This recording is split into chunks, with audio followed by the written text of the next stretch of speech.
मैंने त्रिशूल को तलवार नहीं समझा, मैंने उसे काल के सामने। বলিউড দক্ষিণ সব মিলিয়ে যখন ভারতীয় সিনেমার কথা আসে একটি নাম জলজল করে, এস রাজামৌলি। বাহুবলী ও RRR দিয়ে বিশ্ব জয় করা এই পরিচালক এখন তৈরি করছেন তার সবচেয়ে অ্যাম্বিশাস প্রজেক্ট বারাণসী। এবং বিশ্বাস করুন এই সিনেমার বাজেট, স্কেল সবকিছু আপনাকে চমকে দেবে। তেলুগু ভাষার এই মহাকাব্যিক টাইম ট্রাভেল সিনেমায় প্রধান চরিত্রে রয়েছেন দক্ষিণের সুপারস্টার মহেশ বাবু, মালয়ালম তারকা পৃথ্বীরাজ সুকুমারন এবং বলিউড হলিউডের global icon Priyanka Chopra.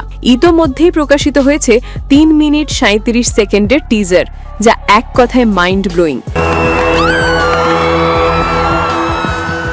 Visual spectacle, সময় ভ্রমণের দুর্ধর্ষ সিকোয়েন্স আর রাজামৌলির স্বপ্নমাজ গল্প বলার স্টাইল সব মিলিয়ে দর্শকদের তাক লাগিয়ে দিয়েছে প্রথম ঝলকটাই। এবার আসি সবচেয়ে বড় চমকে। বারাণসীর নির্মাণ ব্যয় ধরা হচ্ছে 1300 কোটি রুপি, যা বাংলাদেশি টাকায় প্রায় 1800 কোটি টাকা। আর মার্কেটিং, প্রমোশন, আন্তর্জাতিক ক্যাম্পেইন মিলিয়ে মোট বাজেট ছুঁই 2000 কোটি টাকা। এইটাই হতে যাচ্ছে ভারতের ইতিহাসের সবচেয়ে ব্যয়বহুল সিনেমা। কেন বাজেট এত বড়?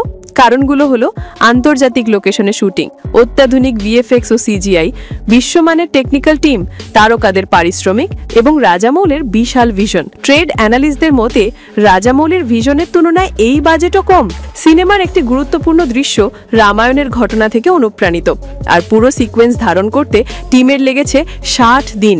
এ থেকেই বোঝা যাচ্ছে নির্মাণ কতটা জটিল ও বিশাল পরিসরের। রাজামৌলির লক্ষ্য একটাই, বাহুবলী আর RRR এর থেকেও বড় আন্তর্জাতিক ইম্প্যাক্ট তৈরি করা। এবং সব ঠিক থাকলে 2027 সালের গ্রীষ্মে বিশ্বব্যাপী মুক্তি পাচ্ছে বারাণসী। এই মেগা প্রজেক্ট কি বিশ্ব সিনেমার ইতিহাসে নতুন অধ্যায় লিখবে? আপনি কি অপেক্ষা করছেন বারাণসীর? কমেন্টে জানাতে ভুলবেন না। विश्व के हाथ में बांटोगे तो उम्मीद